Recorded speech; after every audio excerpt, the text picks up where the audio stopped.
আমার ছেলের দাদা বলেছিল, আমার আব্বু বলেছিল যে তুমি এমন সুন্দর ভিডিও করো যে ভিডিওগুলো মানুষ যেন দেখে এবং ওই ভিডিও দেখে মানুষ যেন কোনো কিছু শিখতে পারে।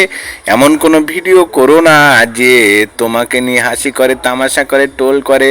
তাই আমি আপনাদের জন্য একটা সুন্দর ভিডিও নিয়ে এসেছি যে একজন আদর্শ কৃষক, দেখেন একজন আদর্শ লোক কিভাবে তার জীবিকা নির্বাহ করে। একজন সুস্থ সবল মানুষ, তার চিন্তাধারা দেখে আপনারা অবাক হয়ে যাবেন। ভিডিওটা শেষ পর্যন্ত দেখে কেমন হয়েছে কমেন্টস করবেন, ভালো লাগলে শেয়ার করে দিবেন।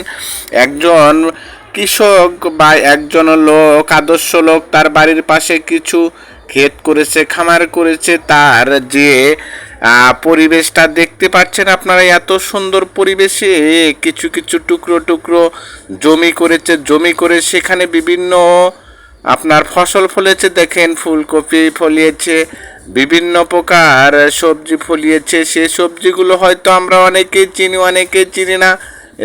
এটা একটা বিদেশি, দেখতে পাচ্ছেন আপনারা ধনিয়া পাতার মতো দেখা যাচ্ছে, কিন্তু এটা ধনিয়া পাতা কিনা তাও বলতে পারবো না, যেহেতু সুখে দেখলেও মনে হয় ধনিয়া পাতায়। অনেক সুন্দর পরিবেশে দেখতে পাচ্ছেন, মালের ফুলের মতো দেখা যাচ্ছে, কিন্তু এটা হয়তো মালের ফুল নাও হতে পারে বা মালের গাছ নাও হতে পারে। এটা একটা সবজি, যে সবজিগুলো খুব সুস্বাদু, তিনি নিজেও এবং এগুলো তিনি করে থাকেন। এটা তো আমরা সকলেই চিনি, এটা হলো পাতাকপি বা বাঁধাকপি। এই কপিগুলো তিনি তুলছেন এবং তুলে নিয়ে গিয়ে তিনি তার খাবার তৈরি করবেন। ভিডিওটা শেষ পর্যন্ত দেখে যাবেন।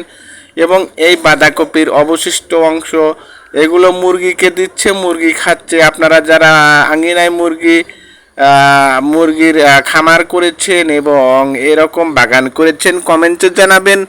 দেখেন বন্ধুগণ, তার ডিমগুলো নিয়ে গেল, মুরগি নিয়ে গিয়ে তার ফার্মেরই মাংস টুকরো টুকরো করে কাটছে এবং এই মুরগির মাংসগুলো দিয়ে কত সুন্দর রেসিপি বানায়।